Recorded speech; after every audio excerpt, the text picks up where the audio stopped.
Wabarakatuh. Selamat datang di bimbingan konseling kembali ya teman-teman. Ini kita berjumpa di pertemuan keberapa ya? Ketiga ya, yaitu tentang penyesuaian diri remaja di sekolah baru. Tentunya kenapa ini penting disampaikan dan diinformasikan kepada kalian, karena memang sangat cocok untuk kalian yang dimana kalian hari ini sebagai siswa baru di SMK Negeri 1 Cibatu dan tentunya masih dalam usia remaja. Mudah-mudahan harapannya bisa diterapkan dalam kehidupan sehari-hari, yaitu dengan kalian bisa menyesuaikan diri di lingkungan sekolah tentunya ya, secara mandiri dan bergotong royong. Oke, kita berlanjut kepada pengertian dari penyesuaian diri. Penyesuaian diri itu apa sih? Nah, sebelum ke pengertiannya, sebetulnya ada dua yang akan kita bahas ya kali ini, yaitu tentang proses dan pengertian. Kita bahas pengertian dulu. Pengertian dari penyesuaian diri adalah sebagai penguasaan, yaitu memiliki kemampuan untuk membuat rencana dan mengorganisasi respon-respon sedemikian rupa sehingga bisa mengatasi segala macam konflik.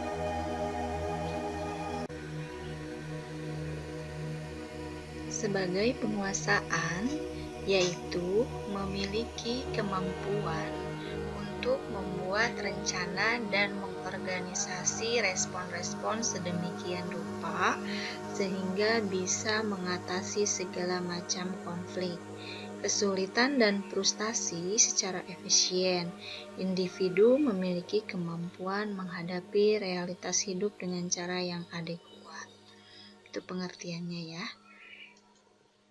Oke, berikutnya proses penyesuaian diri. Bagaimana prosesnya?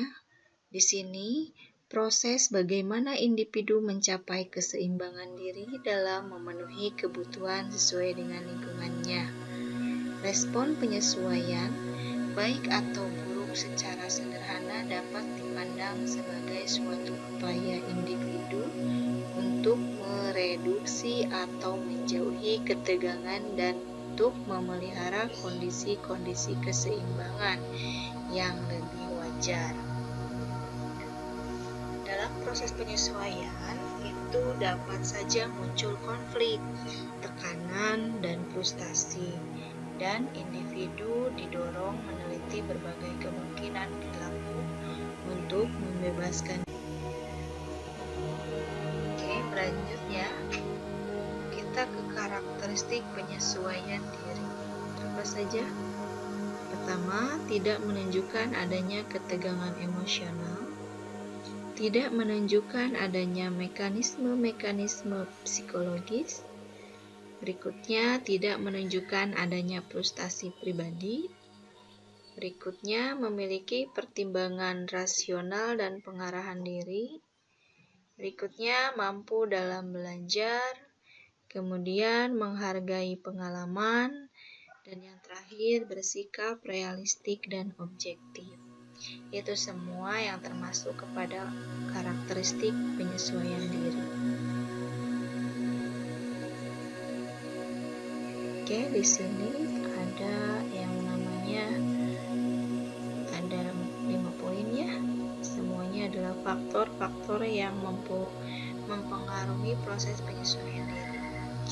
Yang pertama, kita lihat kondisi jasmaniah yang meliputi pembawaan, konstitusi fisik, susunan saraf, kelenjar, sistem otot, kesehatan, dan sebagainya. Kemudian yang kedua, perkembangan dan kematangan, terutama kematangan intelektual, sosial, moral, dan emosional. Yang ketiga, penentu psikologis yang meliputi pengalaman belajar, kebiasaan, determinasi diri, frustasi, dan konflik. Yang keempat, kondisi lingkungan terutama rumah, keluarga, dan sekolah. Yang terakhir, cara menyesuaikan diri di sekolah.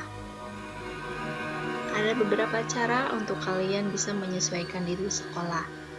Yang pertama, pelajari situasi di mana kalian berada ya, atau kalian bergaul. Yang kedua, berbaik sangka. Tentunya ketika kita baru mengenal seseorang, kita sepantasnya untuk selalu berbaik sangka. Berikutnya, sesuaikan keadaan sekolah. Berikutnya, mengetahui aturan. Tentunya kalian juga harus mengetahui ya aturan tata tertib di sekolah ini. Berikutnya, mengikuti MOS yang kalian sudah ikuti kemarin. Kemudian, kenali dan hormati guru. Kita harus bisa menghormati guru ya. Dan tentunya sebelumnya kita harus kenal. Berikutnya, menghargai sesama. Dan terakhir, menjadi diri sendiri. Jangan sampai kalian terbawa arus yang tidak baik. Jadi, sadar ibu, jadilah diri sendiri. Oke, cukup segitu dari ibu ya informasinya. Semoga bisa bermanfaat dan bisa kalian serap sebaik mungkin. Banyak sumber-sumber pelajaran kalian bisa lihat di YouTube tentang apa sajakah trik untuk kalian bisa menyesuaikan diri ketika kalian berada di lingkungan baru. Oke, dari ibu kurang lebihnya mohon dimaafkan. Terima kasih banyak untuk waktunya. Wabillahi taufiq wal hidayah. Wassalamualaikum warahmatullahi wabarakatuh.